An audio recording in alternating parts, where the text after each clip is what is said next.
Assalamualaikum warahmatullahi wabarakatuh. Warahmatullahi wabarakatuh, Ustaz. Alhamdulillahi rabbil alamin wal aqibatu li ahli taqwa wal yaqin wa la udwana illa 'alal zalimin. Asyhadu an la ilaha illallah wahdahu la syarika lah wa asyhadu anna sayyidana wa nabiyyana Muhammadan 'abduhu wa rasuluh. Allahumma salli ala Fatimata wa abiha wa ba'liha wa baniha wa sirril mustawda'i fiha bi'adadi ma ahata bihi ilmuk. Allahumma kun li waliyyika al-Hujjat ibn al-Hasan salawatuka alaihi wa ala abaihi fi hadhihi as-sa'ah wa fi kulli sa'ah وليا وحافظا وقائدا وناصرا ودليلا وعينا حتى تسكنه أرضك طوعا وتمتعه فيها طويلا برحمتك يا أرحم الراحمين. رب اشرح لي صدري ويسر لي أمري واحلل عقدة من لساني يفقه قولي أما بعد. Ikhwani wa akhwati rahimakumullah, para pecinta dan peserta kajian akhlak.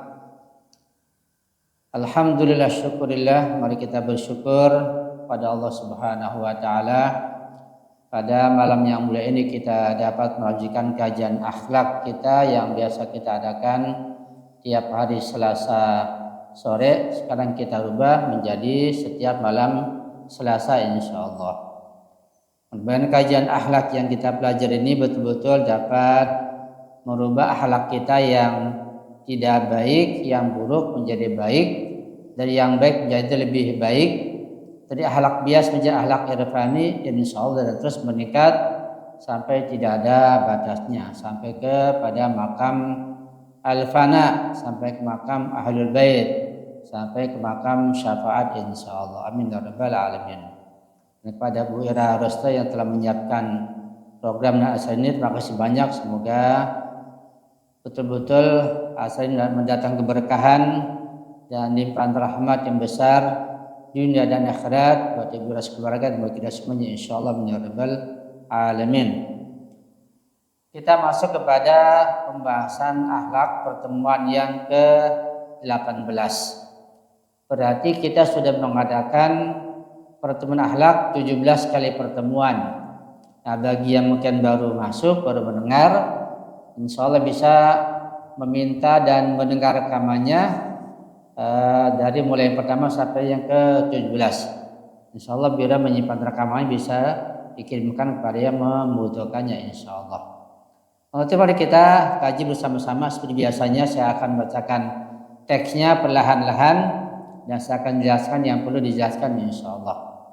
Silakan Ibu Ira untuk men-sharing teksnya atau tulisannya yang saya akan bacakan bertahap ya, perlahan-lahan insya Allah.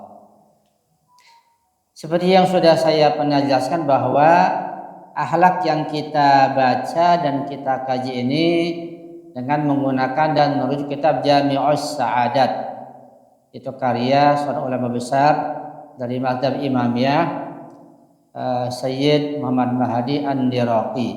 Lebih satu abad yang lampau beliau bentuk akhlak ini yang berbeda dengan kitab yang lain.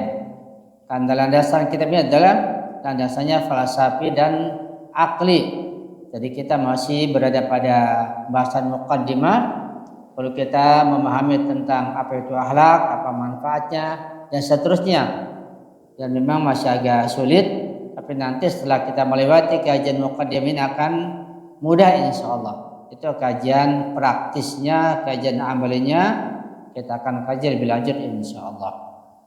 Pada pertemuan yang lalu, yang terakhir sebelum Ramadan, sebelum liburan, pertemuan yang ke-17, kita sudah membahas tentang ta'sirut tarbiyah 'alal akhlak, yaitu tentang pengaruh dan efek pendidikan terhadap akhlak dan karakter seseorang.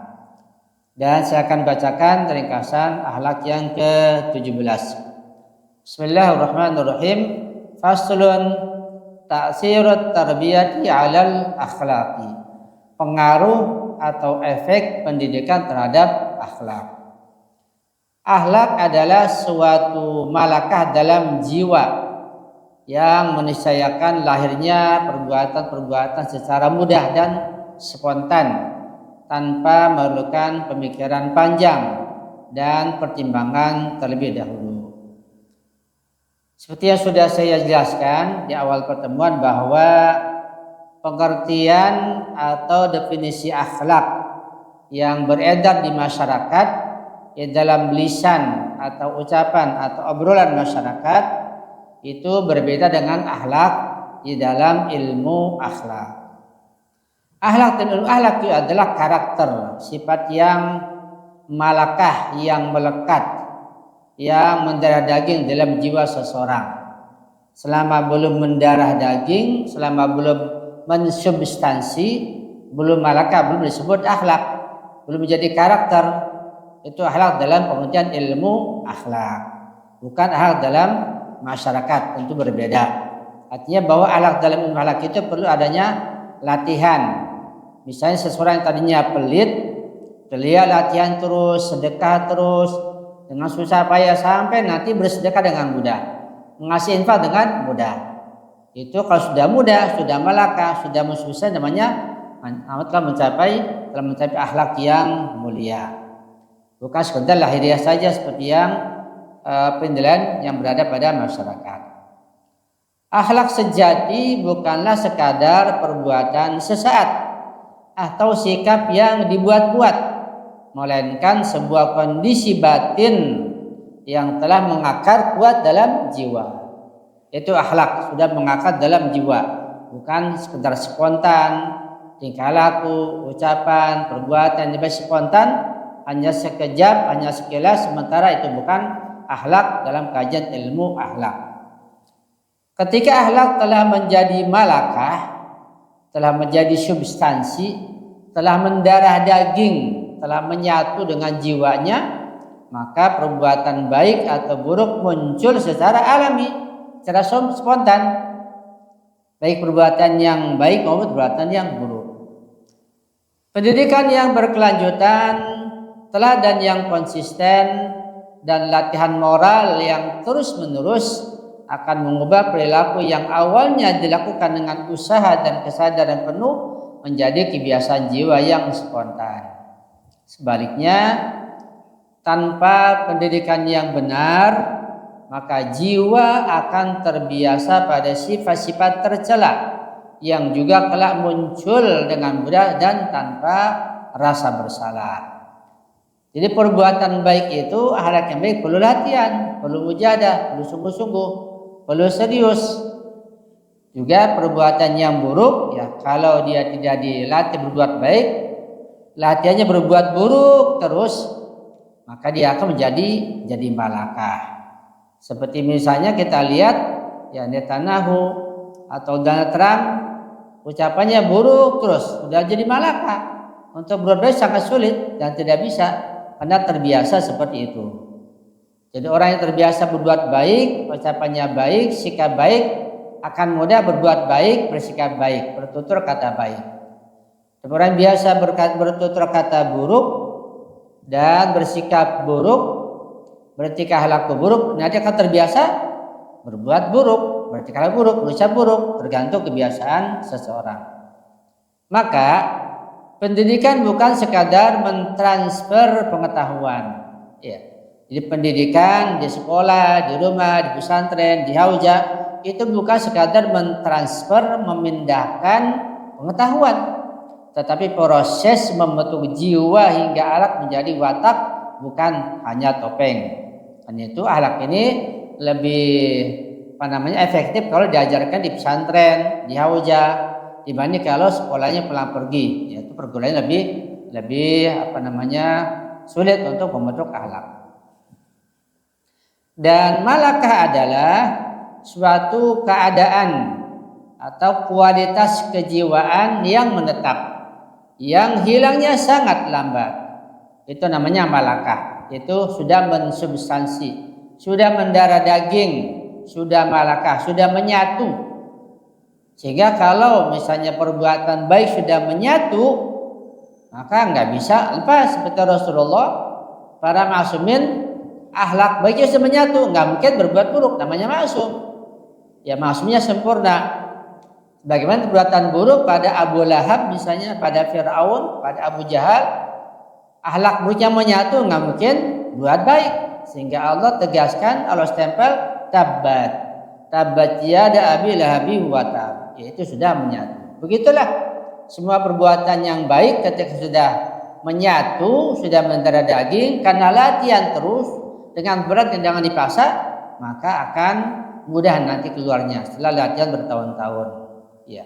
Satu contoh misalnya katakanlah ketika beribadah, sholat, baca Al-Quran, puasa dan seterusnya, ketika latihannya serius, sungguh-sungguh, nanti akan mudah. Sholatnya mudah, kemudian puasa mudah, ibadah mudah, semuanya mudah, jadi ringan, jadi enteng. Sholat malam misalnya sangat berat sekali, perlu latihan. Ketika sudah latihan bertahun-tahun, dipaksakan, nanti akan jadi ringan. Membaca zikir misalnya, zikir Masya Allah, zikir tawakal, awal sangat sulit sekali. Harus tiap malam dipaksakan dengan penuh usaha, dengan menangis sungguh-sungguh, nanti akan jadi ringan. Yang zikir apapun jadi ringan kalau yang utama ini sudah dilaksanakan. Ya seperti itu. Dan juga akhlak yang buruk, ya, orang sholatnya malas sekali, berat sekali, nggak mau berusaha, mau ngaji berat nggak berusaha, ya seterusnya begitu, akan sulit nanti untuk menjadi orang yang rajin seperti itu. Malakah bukanlah keadaan jiwa yang cepat berubah atau bersifat sementara, melainkan kualitas batin yang mengakar dan stabil. Itu definisi malakah dalam kajian ilmu akhlak. Ya. Kata malakah artinya substansi, dia sudah mengakar dan stabil. Akhlak itu korelasinya, hubungannya adalah dengan malakah. Artinya akhlak identik dengan malakah. Akhlak dan malakah nggak bisa pisahkan, bukan akhlak dalam pengertian yang berada di masyarakat, berbeda. Nah, di masyarakat nggak ada bedanya adalah akhlak, adab, semacam nggak ada bedanya, campur baur. Tapi dalam ilmu akhlak beda antara akhlak, adab, ada maknawi, ada seterusnya, ada perbedaan dalam masalah definisinya. Sehingga dalam kajian ilmiah kita perlu membatasi definisi yang jelas kalau ingin kajian ilmiah dan bisa terarah. Ia terbentuk melalui pengulangan perbuatan, pembiasaan yang panjang, serta pengaruh lingkungan dan pendidikan yang konsisten. Oleh sebab itu, reformasi akhlak menuntut kesabaran, menuntut adanya mujahadah dan proses tarbiyah yang berkelanjutan, karena yang diubah bukan sekadar tindakan lahiriah, melainkan struktur batin jiwa itu sendiri. Sebab keberadaan akhlak itu ada dua. Bisa karena mizaj atau tabiat atau komposisi bawaan. Mizaj ini adalah, kita bahas masalah mizaj panjang lebar pada pertemuan yang sebelumnya, ya. Jadi mizaj temperamen jiwa, kondisi jiwa atau kondisi fisik manusia, kondisi jasmani, temperamen jasmani. Sebab keberadaan akhlak itu ada dua, bisa karena mizaj atau tabiat atau komposisi bawaan, atau karena kebiasaan. Ya, ini seseorang melakukan suatu perbuatan dengan pertimbangan dan kesengajaan, atau karena takaluf atau pemaksaan diri. Ini sudah kita bahas bahwa tingkah laku seseorang, akhlaknya, sikapnya, termasuk perbuatannya, ucapannya itu ada dua macam. Ada karena mizajnya begitu, tabiatnya begitu, ada pengaruh dari keturunan, pengaruh dari gen, juga ada yang kedua adalah karena kebiasaan dengan latihan. Ini sudah kita bahas panjang lebar. Yang pertama, akhlak dapat muncul dari mizaj, ya, yaitu kondisi bawaan atau tabiat alami seseorang yang memudahkannya menerima sifat tertentu seperti kelembutan, keberanian atau ketenangan. Ya. Yang kita bahas bahwa yang paling sempurna adalah pada Nabi dan para ma'sumin. Mereka bukan karena pengaruh lingkungan lain, tapi sudah karena turunan dan gennya yang sempurna. Kedua, akhlak dapat terbentuk melalui kebiasaan, yaitu perbuatan yang pada awalnya dilakukan dengan pemikiran dan pertimbangan, namun karena sering diulang-ulang akhirnya mengendap dalam jiwa dan berubah menjadi malaka yang menetap. Ketiga, akhlak juga bisa terbentuk melalui pemaksaan. Ini yang ketiga. Jadi pemaksaan akhlak seperti tindakan orang tua yang keras, yang streng, pendidikan guru di pesantren yang keras, yang streng, ini ada pemaksaan. Nah, jadi guru yang pandai, pendidik yang cerdas harus tahu kapan harus memaksakan anaknya, kapan harus lembut, kapan harus misalnya keras. Ini juga perlu adanya pengetahuan dan pengalaman. Ini tidak mudah tentunya. Pada kondisi tertentu si pendidik, ya ulama atau orang tua kepada anaknya perlu dipaksa. Pendidik pada muridnya terkadang perlu adanya keras gitu. Ketika tahu nih muridnya pelit nih, nggak pernah infak, ya dipaksa dengan cara tertentu. Ya, itu perlu pengetahuan dan pengalaman serta bantuan imam zaman buat kita. Jadi ketika adalah akhlak juga bisa terbentuk melalui pemaksaan diri untuk melakukan perbuatan tertentu meskipun jiwa belum cenderung kepadanya. Seseorang mungkin memiliki mizaj bawaan yang cenderung pada sifat tertentu seperti cepat marah, malas, atau kikir. Namun melalui kesabaran, dengan latihan yang terus-menerus dan pengulangan perbuatan baik, ia mampu melampaui kecenderungan alaminya. Pada tahap awal, perbuatan tersebut dilakukan dengan berat dan penuh perjuangan. Tetapi dengan ketekunan, perbuatan itu perlahan-lahan mengendap dalam jiwa hingga menjadi malakah. Ketika malakah telah terbentuk, perbuatan tidak lagi lahir dari paksaan, melainkan mengalir secara spontan dan mudah. Bahkan seakan-akan telah menjadi tabiat kedua. Ya. Ini kalau misalnya anak didik, anak murid yang mendidik pendidiknya, gurunya, ulamanya, ya bisa dipaksakan, bisa tarik ulur begitu. Tapi kalau sudah tua, sudah nggak sekolah lagi, ini bagaimana? Ya berarti mohon bantu imam zaman, berarti harus tahu diri. Ya, jadi kita menilai diri akhlak kita buruk atau baik. Ketika baik kita tinggalkan terus, kita buruk, ya kita harus tahu diri. Yang berat kalau kita berakhlak buruk dalam tingkah laku, dalam perbuatan, suka menggibah, suka dusta, ya berkata-kata yang tidak baik, nggak sadar, ini repot. Kalau sudah nggak tahu diri maka menjadi repot karena sudah tidak sekolah lagi, sudah tidak di pesantren lagi. Sampai di sini kajian yang lama. Berikutnya kita masuk ke materi baru, itu akhlak yang ke-18. Kalau sudah paham di atas nanti ya insyaallah akan mudah karena di bawah ini adalah ikhtilaf antara tiga pandangan ulama tentang bahwa akhlak itu bisa berubah atau tidak. Kalau berubah bagaimana? Apakah sebagiannya, apakah semuanya dan seterusnya. Ini pembahasan ilmiah di bawah berikut ini ya tentang perdebatan antara tiga pandangan ulama akhlak. Yang kalau kita paham di atas, yang di bawah hanya tambahan saja untuk meluaskan wawasan. Ya. Saya bacakan waqtalafal awailu fi imkani izalatil akhlaqi wa adamihi. Para ulama terdahulu mereka berbeda pendapat tentang mungkin atau tidak mungkin menghilangkan atau mengubah akhlak. Jadi ada perbedaan, ada perdebatan. Sebagian mengatakan akhlak buruk nggak bisa dirubah karena sudah mizaj, sudah tabiat. Ada mengatakan bisa dirubah. Ada mengatakan dengan sangat sulit. Ya. Syarah penjelasannya adalah bahwa kalimat ini membuka pembahasan penting dalam filsafat akhlak. Apakah akhlak bersifat tetap dan tidak dapat diubah, ataukah bisa direformasi atau dirubah melalui pendidikan dan latihan? Sebagian pemikir awal ulama terdahulu berpendapat bahwa akhlak mengikuti mizaj bawaan, ya, mengikuti tabiat bawaan. Karena pengaruh gen, karena pengaruh turunan dan juga karena pengaruh iklim misalnya, itu termasuk bawaan, ya temperamen fisik. Sehingga perubahan hanya bersifat sangat terbatas dan pada tingkat lahiriah.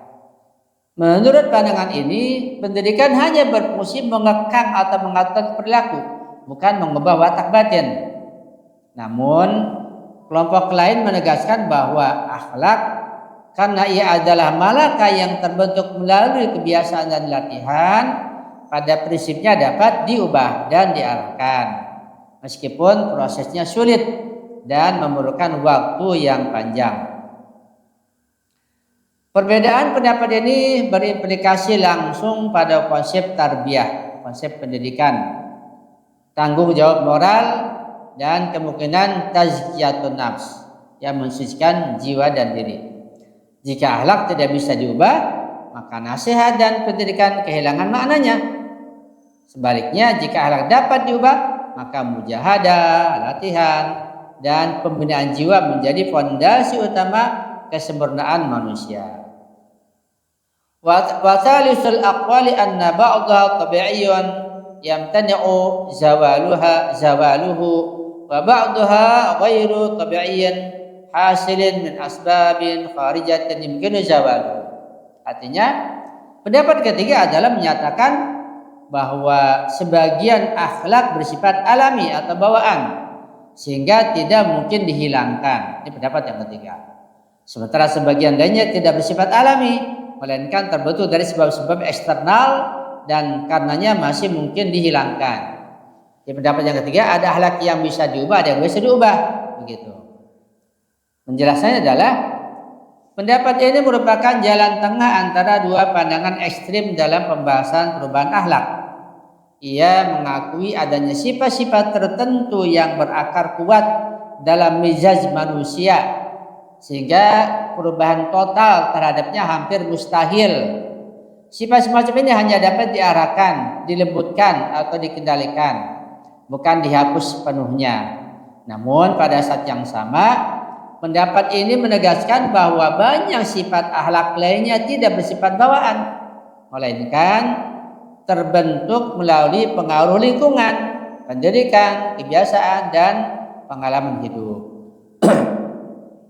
Akhlak jenis kedua inilah yang secara realistis dapat diubah dan direformasi melalui tarbiyah, melalui mujahadah dan pembiasaan yang konsisten, yang terus-menerus, yang teratur dan terjadwalkan. Dengan demikian, pandangan ini memberikan fondasi praktis bagi pendidikan akhlak. Pendidik itu guru misalnya, atau ulama di pesantren, ya orang tua misalnya, tidak dituntut menghapus seluruh kecenderungan alami manusia. Ya memang nggak bisa, nggak mampu. Tetapi berfokus pada memperbaiki akhlak yang terbentuk secara non alami, serta mengarahkan tabiat bawaan agar berfungsi secara seimbang dan proporsional. Pendekatan ini sekaligus menjaga keseimbangan antara realisme psikologis dan optimisme moral dalam Islam. Nah, jadi sebagai orang tua, sebagai pendidik, guru, ulama, dosen dan seterusnya harus tahu mana akhlak muridnya yang itu adalah tabiat sebagai mizaj, mana yang karena pengaruh lingkungan. Harus pandai sehingga kalau ini pengaruh lingkungan, nanti dilihat bagaimana cara berubahnya. Kalau tabiat sangat sulit, tapi juga ada upaya tentunya. Nah, doa jangan ditinggalkan. Karena pendidik yang bagus itu, guru yang benar itu nggak lepas dari mendoakan muridnya. Saya ulangi, guru, ulama, ustadz yang betul-betul mendidik, betul mengajarkan, bukan sekedar mentransfer ilmu, tapi juga mendoakan dengan sungguh-sungguh. Disebutkan namanya, diingat-ingat agar berubah akhlaknya, agar bukan sekedar ilmunya saja yang pindah. Ini tentu tidak mudah. Itu tugas ulama sangat berat sekali. Ya, karena itu masalah pembinaan akhlak ini bukan sekedar dengan jalan bicara, dengan nasihat, enggak, dengan berbagai macam cara.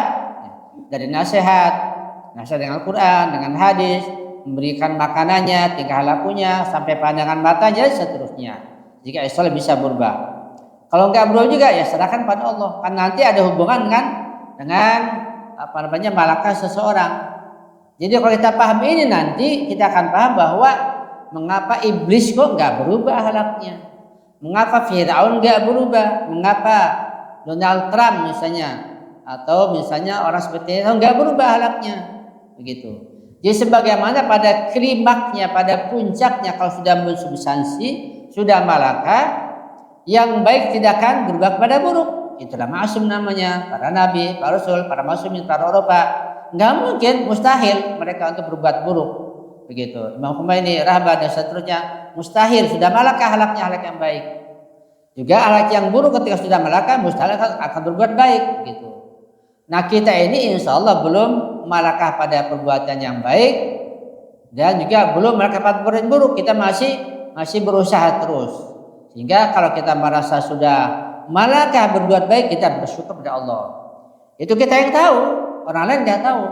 Kita sudah terbiasa nggak bisa, misalnya ada seorang misalnya nggak bisa mendirikan salat duha, ya contoh saja, dia nggak bisa, di mana dia salat duha, harus sudah malakah. Ada orang nggak bisa mendirikan salat malam, ada seperti itu. Sehingga ada, saya punya guru dulu, ya, ketika dia kemana saja ketika sudah jam tertentu, kalau dia naik mobil, naik truk misalnya ke kota yang lain, sudah waktunya dia turun, hati tengah hutan, dia salat malam, sampai sebegitunya. Itu ada seperti itu, dan masih hidup. Saya tahu orang itu luar biasa, sudah malakah salat malamnya, seperti itu. Dan juga orang yang sudah berbuat malakah keburukan, misalnya dusta, bohong, berkata jorok, kata kotor, sudah malakah kayak di terminal misalnya, ya sudah itu dihilangkan. Nanti pelan-pelan seperti menjadi iblis. Na'udzubillahi min dzalik. Paham ya insyaallah. Warajjahal mutaakhiruna al-awwal wa qalu laisa syai'un min al-akhlaqi tabi'iyan wa la mukhalifan lit-tabi'ah. Para pemikir generasi kemudian lebih menguatkan pendapat pertama dan berkata, tidak ada satupun dari akhlak yang bersifat alami atau bawaan, dan tidak ada pula yang bertentangan dengan tabiat. Apa maknanya? Syaratnya adalah bahwa pernyataan ini menunjukkan pergeseran penting dalam pemikiran akhlak di kalangan ulama dan filosof generasi belakangan. Dengan menolak anggapan bahwa akhlak bersifat alami dan tetap, mereka menegaskan bahwa seluruh akhlak pada hakikatnya bersifat akuisitif, yaitu iktisabi, yaitu bisa diusahakan, diikhtiarkan, dibentuk melalui pendidikan, pembiasaan dan latihan jiwa. Wa allaisa al-insani illa ma syaa. Semua manusia tergantung usahanya dan ikhtiarnya. Ungkapan tidak ada yang bertentangan dengan tabiat tidak berarti menafikan perbedaan karakter bawaan manusia, melainkan menegaskan bahwa tabiat manusia memiliki kelenturan atau murunah yang memungkinkan menerima berbagai bentuk akhlak melalui tarbiyah. Setiap akhlak betapapun sulit pada awalnya dapat menjadi selaras dengan tabiat setelah terbentuk sebagai malakah. Pandangan ini memberi landasan teologis dan pedagogis yang kuat bagi konsep tanggung jawab moral, amar ma'ruf nahi munkar, serta urgensi pendidikan akhlak. Karena jika akhlak sepenuhnya bawaan dan tak dapat diubah, maka usaha pembinaan jiwa akan kehilangan makna rasional dan normatifnya. Kita lanjut. Bal nafsu bin nadhari ila dzatiha qabilatun lil ittisafi bi kulli min tarafai tadad, imma bi suhulatin in kana muwafiqan lil mizaji aw bi usrin in kana mukhalifan lahu. Bahkan jiwa itu, jiwa manusia, jiwa kita, jika ditinjau dari hakikatnya sendiri, memiliki kesiapan untuk bersifat dengan masing-masing dari dua sisi yang saling bertentangan. Baik dengan mudah apabila sesuai dengan tabiatnya, maupun dengan susah apabila bertentangan dengan tabiatnya. Perhatikan penjelasannya. Kalimat ini merupakan fondasi filosofis bagi pandangan mutaakhirin, yaitu ulama yang datang kemudian, tentang kelenturan jiwa manusia. Jiwa secara esensial, perhatikan, jiwa secara esensial pada dasarnya, secara mendasarnya, itu tidak terikat secara deterministik pada satu jenis akhlak tertentu, melainkan memiliki daya penerimaan potensial terhadap berbagai sifat yang saling berlawanan, seperti keberanian dan pengecut, kedermawanan dan kekikiran, kesabaran dan kemarahan. Jadi ada sifat baik dan sifat buruk, ya. Sifat baik keberanian lawannya pengecut. Sifat baik kedermawanan lawannya kekikiran. Sifat baik kesabaran lawannya kemarahan. Nah, dua sifat yang baik dan buruk ini itu bisa diterapkan pada jiwa kita, pada jiwa manusia. Jiwa manusia bisa menerima salah satunya, tergantung nanti latihannya. Cuma ada yang sulit, ada yang mudah, dan bermacam-macam caranya. Perbedaan mizaj hanya memengaruhi tingkat kemudahan dan kesulitan dalam perolehan akhlak tersebut, bukan kemungkinan hakikinya.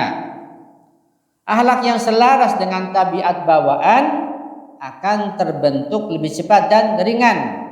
Sedangkan akhlak yang berlawanan menuntut mujahadah, kesabaran, dan latihan yang lebih intens. Ya, saya jelaskan sedikit soalnya bahwa akhlak yang baik misalnya yang selaras dengan tabiat bawaannya akan mudah nanti. Misalnya apa? Misalnya anak sejak kecil suka menolong, kan ada. Anak sejak kecil dia suka nolong orang, anak itu. Suka memberi misalnya anak itu. Padahal kan belum belajar apa-apa. Anak kecil belajar dari mana? Dia suka menolong, suka memberi, suka peduli anak kecil. Anak usia 2 tahun, 3 tahun. Ini namanya tabiat bawaan. Nah, ketika sudah tabiat bawaan, ketika dia besar, belajar akhlak akan mudah tentu untuk melanjutkan tabiat baiknya tersebut. Begitu pula tabiat yang buruk, anak masih kecil kikir banget, pelit banget, ya suka berbuat buruk, berkata kasar misalnya. Nanti ketika dia akan diajar ke anak sangat sulit sekali. Ya bisa dikatakan ya mati-matian gurunya. Kenapa? Karena tabiatnya bertentangan dengan pengajarannya seperti itu. Jadi perlu dipahami bagi pendidik utamanya. Namun selama jiwa terus dilatih dan dibiasakan, akhlak yang awalnya berat pun dapat berubah menjadi malaka yang stabil dan hanya terasa alami. Ya. Jadi buat diri kita ini yang sudah tua, kita harus lihat. Kalau diri kita memang masih berakhlak buruk, masih malas belajar, malas ibadah, ya, maka kita berubah setengah mati, terus latihan. Enggak pernah sholat malam, ada sangat sulit, harus dirombak, diatur makannya, jadwal makannya, tidurnya, istirahat, diatur semuanya itu Pak. Harus mujahadah, harus sungguh-sungguh, harus serius. Semuanya dengan serius nanti akan Allah bantu, Imam Mujahid membantu, akan jadi berubah insya Allah. Ya. Dengan demikian, ungkapan di atas menegaskan bahwa perbedaan tabiat tidak meniadakan tanggung jawab moral, melainkan hanya menentukan medan ujian dan tingkat dosa yang diperlukan dalam proses penyempurnaan jiwa. Fakhtilafun nasi fil akhlaqi liikhtilafihim fil ikhtiyari wal mujawalati li asbabin farijatin. Ini simpel ungkapan ini, luar biasa. Bahasa Arab apalagi. Saya ulangi bagi yang bisa bahasa Arab akan sudah paham ini, simpel sekali. Fakhtilafun nasi fil akhlaqi liikhtilafihim fil ikhtiyari wal mujawalati li asbabin farijatin. Artinya, maka perbedaan manusia dalam akhlak itu terjadi karena perbedaan mereka dalam pilihan dan pembiasaan latihan akibat sebab-sebab eksternal. Ya. Jadi ada perbedaan akhlak di antara kita, di antara manusia, di antara masyarakat, di antara anak-anak. Itu terjadi perbedaan tersebut. Ada yang kikir, ada yang dermawan, ada yang penolong, ada yang enggak. Kenapa demikian? Ya, itu karena pembiasaan, karena latihan. Dan juga akibat sebab-sebab eksternal. Apa sebab eksternalnya? Ya makanan, ya lingkungan, ya misalnya iklimnya, ya pendidikan, ya gen, dan seterusnya. Syarahnya, kalimat ini menegaskan bahwa akhlak manusia bukanlah sesuatu yang sepenuhnya bersifat bawaan dan statis, melainkan sangat dipengaruhi oleh ikhtiar, pilihan dengan sadar, dan muzawalah atau muwadhabah, yaitu pembiasaan dan latihan berulang. Perbedaan akhlak antar individu muncul karena setiap orang memilih tindakan tertentu secara terus-menerus dan membiasakan diri dalam lingkungan, kondisi sosial, pendidikan, dan pengalaman hidup yang berbeda-beda, semuanya merupakan faktor eksternal. Dengan demikian, akhlak dapat dibentuk, dapat diperbaiki, dan ditingkatkan melalui pendidikan yang benar, lingkungan yang sehat, serta latihan moral yang konsisten.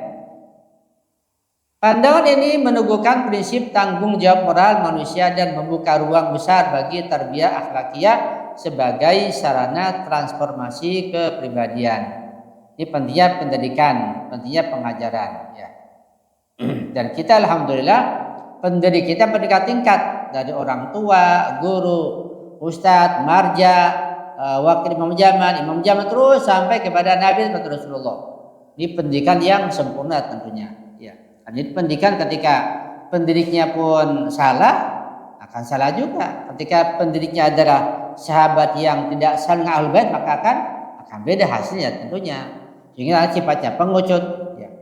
Mana mungkin orang yang cenderung, orang yang gandrung, orang yang memuji, orang yang pengecut dia jadi pemberani? Ya nggak mungkin. Ada orang-orang yang selalu memuji, orang-orang yang pengecut dalam perang kabur lari. Dia jadi berani? Nggak mungkin. Tapi jelas orang yang memuji yang berani, gandrung pada pemberani, memujinya, mengikuti Imam Ali, dia akan berani melawan Zionis, berani melawan Netanyahu, tegar, bahkan daripada syahadah. Tapi orang-orang yang memuji orang-orang yang pengecut, yang loyo, yang penipu, yang macam-macam, yang nifak, tidak mungkin punya sifat berani. Itu sudah sangat jelas ya.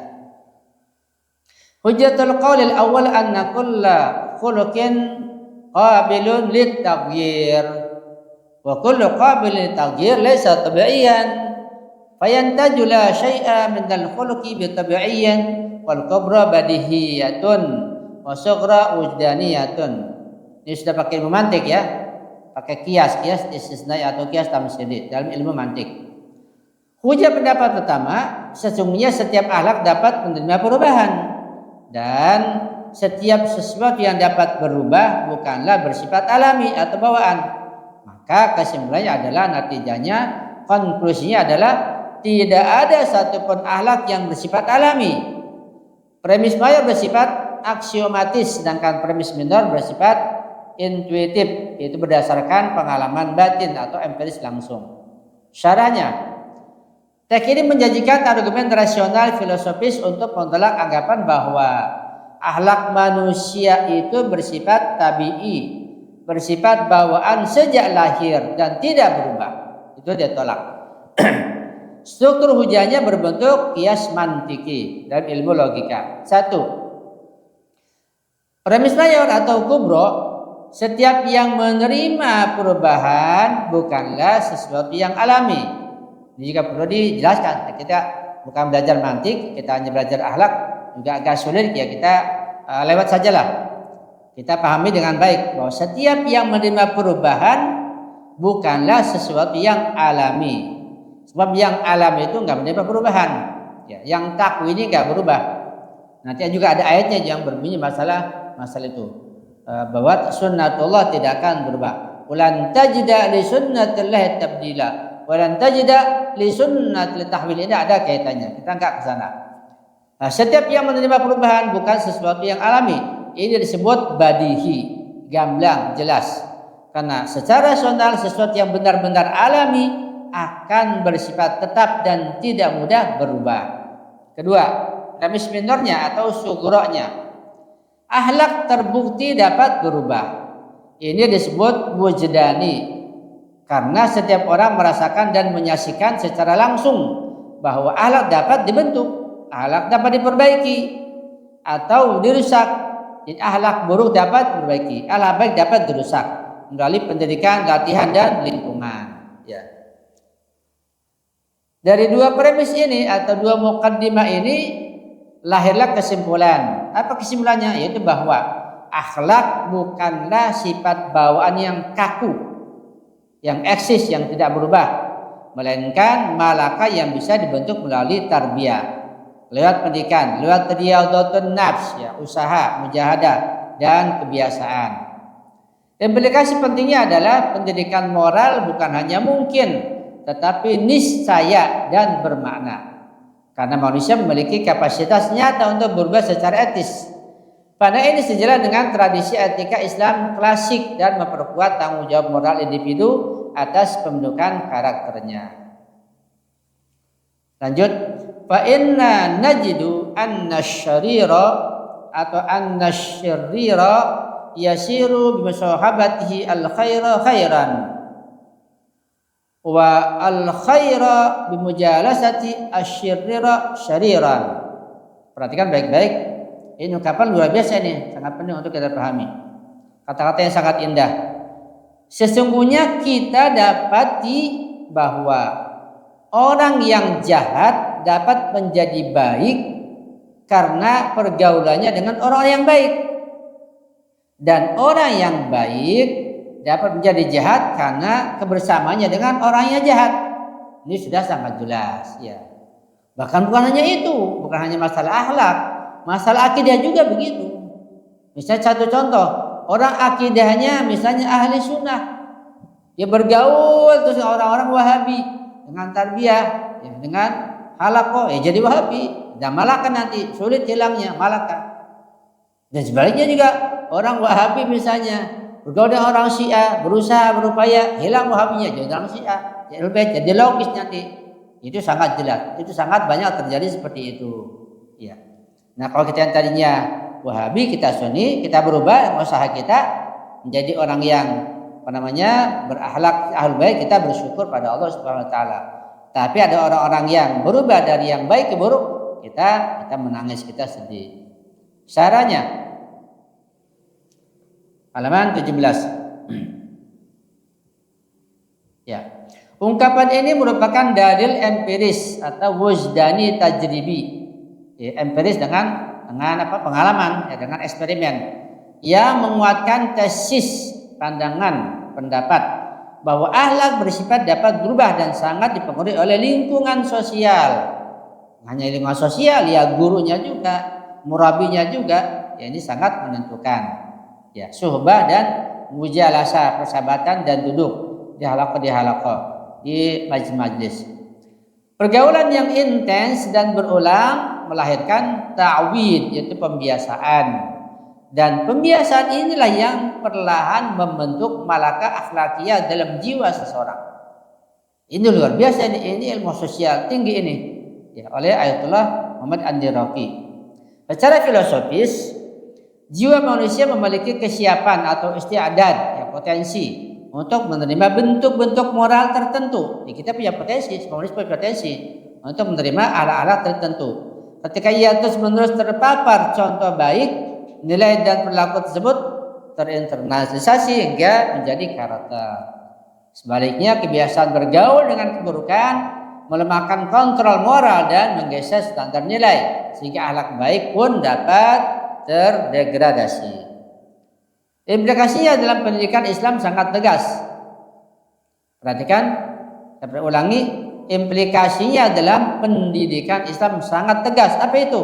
Yaitu bahwa pemilihan lingkungan, pemilihan teman bergaul, dan figur teladan merupakan unsur esensial dalam tarbiyatul akhlak. Pernyataan ini juga sejalan dengan hadis Nabi Shallallahu Alaihi Wasallam tentang perumpamaan teman yang baik dan buruk, serta mengafirmasi bahwa pembinaan akhlak bukan sekadar teori, melainkan proses sosial yang hidup dan berkelanjutan. Wa nara anna ta'diba fi siyasati fihi atharun 'azimun fi zawalil akhlaqi. Dan kita melihat bahwa pendidikan dan pendisiplinan dalam tata kelola sosial atau kebijakan itu memiliki pengaruh yang sangat besar dalam menghilangkan atau mengubah akhlak. Perhatikan penjelasannya atau syarahnya. Pernyataan ini menegaskan bahwa takdib atau pendidikan atau pendisiplinan dan pembinaan khususnya dalam ranah as-siyasah, yaitu tata kelola sosial, hukum, dan kebijakan publik, itu memiliki daya pengaruh yang kuat terhadap pembentukan maupun penghapusan pola akhlak tertentu. Ini pentingnya pendidikan, pentingnya pendisiplinan, pentingnya pembinaan, baik kepada yang baik maupun kepada yang buruk. Aturan, sanksi, dan sistem pendidikan yang diterapkan secara konsisten dapat melemahkan kebiasaan buruk hingga sirna. sekaligus menumbuhkan kebiasaan baik menjadi karakter yang mapan. Secara filosofis, kebijakan dan sistem sosial berfungsi sebagai lingkungan makro yang membentuk pembinaan kolektif. Ketika struktur ini selaras dengan nilai moral, ia mempercepat transformasi akhlak individu. Sebaliknya, kebijakan yang rusak dapat menormalisasi penyimpangan. Naudzubillah. Karena itu akhlak bukan hanya urusan pribadi. Sekali lagi, akhlak bukan hanya urusan pribadi, tetapi juga hasil interaksi antara jiwa manusia dan sistem sosial. bahkan hewan pun bisa kena pengaruh akhlak manusia sampai sejauh itu. Bukan saja manusia, tapi manusia juga bisa pengaruh akhlak hewani. Naudzubillah. Kesimpulan ini menguatkan urgensi siasat tarbiyah, itu kebijakan publik yang berorientasi pada pembinaan moral dalam peradaban. Kita lanjut. Walaulahu lam yakun liquwwatir rawiyati faidatan wa baqalat ta'dibatu wa siyasatu wa laqati syara'i wa diyanatu. Dan sekiranya hal itu tidak demikian, niscaya tidak ada manfaat bagi kekuatan berpikir dan pertimbangan akal reflektif. Menjadi sia-sialah pendidikan dan kedisiplinan. Runtuhlah sistem kebijakan serta gugurlah makna syariat dan agama-agama.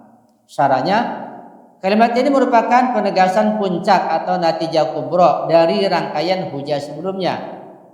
Penulis Al-Mahdi An-Nuraki menegaskan bahwa andaikan akhlak tidak dapat dirubah, maka seluruh instrumen pembinaan manusia akan kehilangan makna. Kuwat rawiyah atau daya pikir reflektif tidak lagi berfungsi, karena berpikir dan menimbang hanya bermakna jika manusia mampu mengubah pilihan dan perilakunya.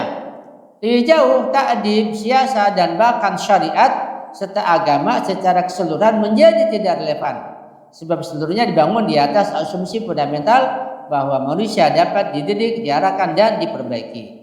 Perintah dan larangan syariat, janji dan ancaman, pahala dan siksa, semuanya berdasarkan kemungkinan perubahan moral dan tanggung jawab etis. Dengan demikian, pernyataan ini tidak sekadar argumen etika, melainkan pembelaan rasional terhadap makna kenabian dan hukum ilahi. Ia menegaskan bahwa fleksibilitas akhlak adalah syarat eksistensial bagi pendidikan masyarakat dan agama itu sendiri. Tanpa itu agama berubah menjadi formalitas kosong dan akal menjadi alat tanpa tujuan. Singkatnya bahwa akhlak bisa berubah. Yang baik jadi buruk, yang buruk jadi baik, bisa berubah. Ya. Karena kalau nggak berubah nanti agama nggak ada artinya, syariat nggak ada artinya, menikah nggak ada maknanya. Bisa berubah.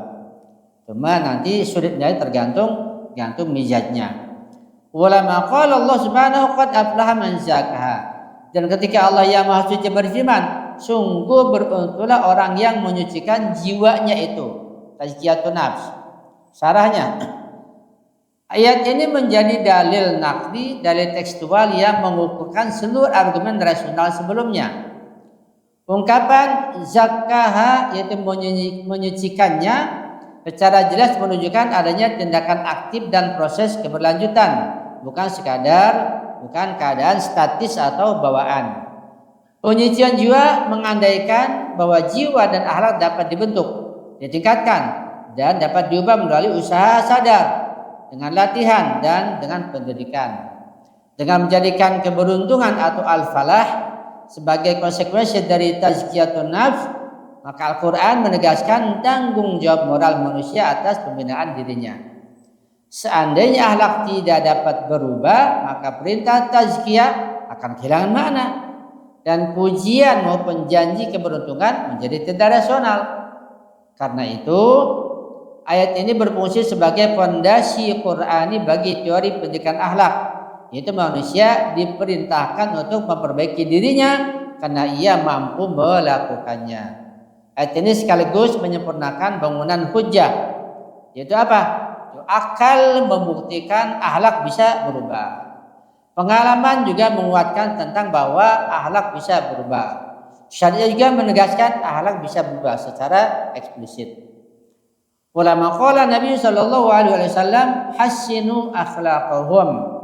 Dan ketika Nabi Shallallahu Alaihi Wasallam bersabda, perbaikilah akhlak kalian, sarannya sabda Nabi Shallallahu Alaihi Wasallam ini merupakan dalil nabawi sebagai hadis yang secara tegas menegaskan kemungkinan dan kewajiban memperbaiki akhlak diri sendiri. Bentuk perintah hasinu, itu perbaikilah, ini menunjukkan tuntutan aktif dan berkesinambungan. Yaitu perintah semacam ini tidak mungkin ditujukan kecuali kepada sesuatu yang dapat diubah dan disempurnakan. Ya, akhlak bisa dirubah, akhlak bisa disempurnakan. Hadis ini berfungsi sebagai penguat praktis bagi dalil akal dan ayat Al-Quran sebelumnya. Jika akhlak bersifat bawaan yang tak dapat berubah, maka perintah Nabi akan menjadi sia-sia dan bertentangan dengan hikmah kenabian. Karena itu, sabda ini menegaskan bahwa akhlak adalah medan usaha, mahadul amal, tempat latihan jiwa dan objek pendidikan. Dengan demikian, rangkaian hujah menjadi sempurna. Akal menetapkan kemungkinan perubahan akhlak, pengalaman sosial membuktikannya. Syariat, Al-Quran dan Sunnah juga memerintahkannya. Nah, semua ini meneguhkan prinsip dasar tarbiyah akhlakiyah dalam Islam, yaitu bahwa akhlak bukan sekadar sifat yang diwarisi, tetapi amanah yang harus dibina melalui ikhtiar, melalui usaha, melalui pendidikan dan keteladanan. Ulama qala bu'aistu liutammima makarimal akhlak, dan ketika beliau alaihissalam sallallahu alaihi bersabda, aku diutus hanya untuk menyempurnakan kemuliaan akhlak, maka hadis ini merupakan fondasi tujuan risalah kenabian dan sekaligus dalil paling kuat bahwa akhlak bersifat dapat ditingkatkan dan disempurnakan. Kata liutammima, untuk menyempurnakan, menunjukkan proses penyempurnaan bertahap, bukan penciptaan dari ketiadaan semata, apalagi sekadar pengakuan terhadap keadaan yang tidak bisa berubah. Mana ini menegaskan bahwa sebelum dan sesudah diutusnya Nabi Shallallahu Alaihi, akhlak manusia ketika itu berada dalam spektrum kurang lebih lemah, kuat, dan risalah Islam hadir untuk mengangkatnya menuju kesempurnaan. Seandainya akhlak bersifat statis dan bawaan mutlak, maka misi penyempurnaan ini tidak memiliki objek yang nyata.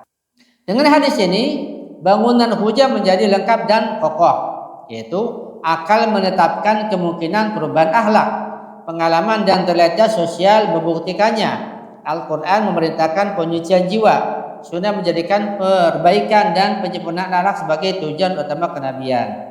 Kesimpulannya, akhlak adalah proyek kehidupan, bukan takdir beku. Ia dibina melalui pendidikan, latihan dan bimbingan wahyu sehingga manusia layak mencapai al-falah, mencapai keberuntungan dan makarimul akhlak. Ya.